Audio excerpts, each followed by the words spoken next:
I'm going to do a plug, then I'll switch back to the quads and close with the quads. First of all, the first record, the first LP my brother and I actually bought, this is how geeks we were. Man on the Moon. Recordings of communications between Houston and the space module. Right? So, and we sort of lost it. It's somewhere in my brother's collection, but a few years ago I was walking through New York and there's this street vendor selling LPs. I'm just looking through them. I find this, unopened actually. Wow. Narrated by Walter Cronkite. And $25 he wanted for it. And my friend goes, "You're not paying $25 for vinyl, are you?" I said, "For this one?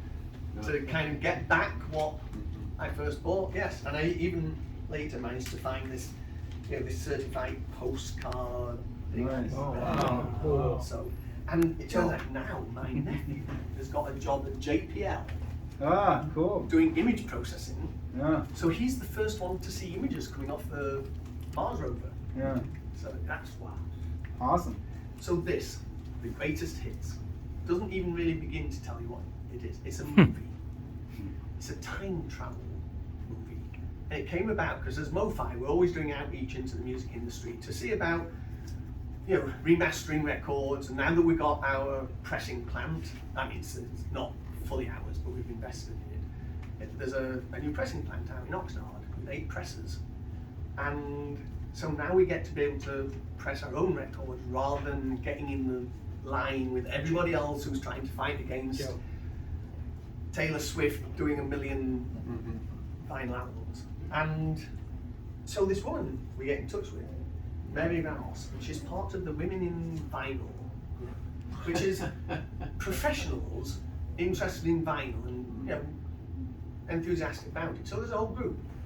So she was part of this movie. She's the music producer, and so we got invited to the launch at the Grammy Museum at the theatre there, and they were going to have a discussion panel. Her and the music composer and the producer.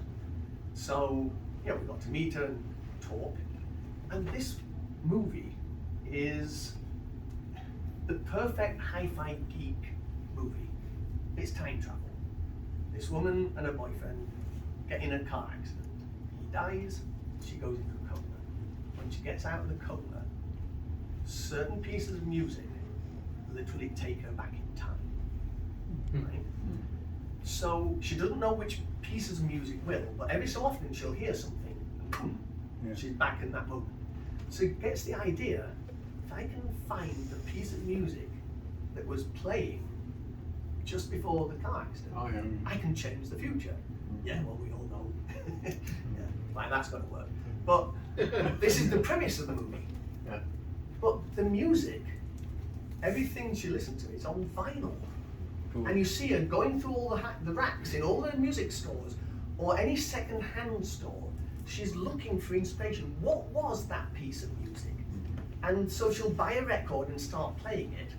And then if it's the right track, that will take her back. But that wasn't the right moment. So you see her keep seeing her past history. But everybody in this movie listens on vinyl to vintage hi-fi systems. So I'm watching this movie, that's that Marantz tuner, and that's that, and those are JBL 100s, and all this sort of stuff. And kind of the most thinking, did they really mean this? This is a scene from a movie. What does that remind you of? JBL, is it live or Memorex? Yeah. And I'm going, that can't be a coincidence. No. So I talked to the director afterwards. I said, is that accidental? Because it's a scene in the movie where they go and buy the chair. He said, no, that is our recreation of that. So it's a movie, time travel, music, vinyl, and vintage hi-fi. And it's a cute little movie. It's on Hulu. So go look. And so after the movie, I invited her to come to listen to my system at my facility. I tried that too. Haven't we all? It used to work. So she did.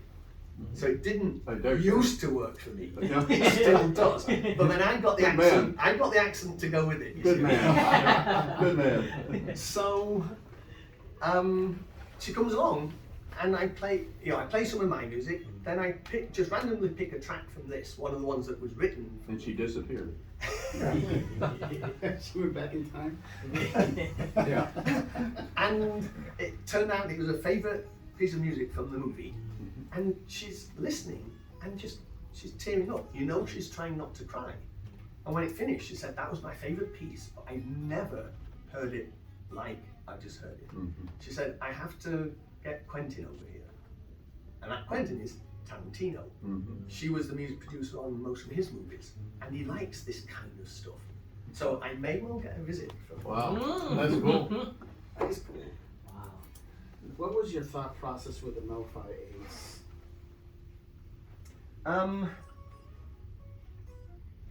So I wanted to go back to concentric drivers, and I've always done pretty much every concentric driver I've ever done has been three-way, because the problem with the concentric driver is, since the waveguide that drives the tweeter is the cone and it's moving, if it moves too far, you get modulation effects. Yeah. So if you just cut the bass that goes into that drive, it doesn't move. Every octave you go down in frequency, you need 4 times the displacement to maintain sound pressure. So 2 octaves, 16 times, if I'm not producing 50 hertz that cross over 200, then I need almost no motion. But it's more expensive, and it wasn't going to fit in with the price points we were looking at the quality level with MoFi. So, but they did want to go back in time to the 70s, and big speakers and big woofers and stuff. The reissue of the JBLs. So the idea was, oh, well, if I'm going to have a big woofer, it doesn't need to move nearly as much as a small woofer. So can I do a concentric driver? And that was the source point 10. And if it's big enough, it'll work as a 2-way, so I can save on crossover cost and put that into the drive unit. And it worked really well.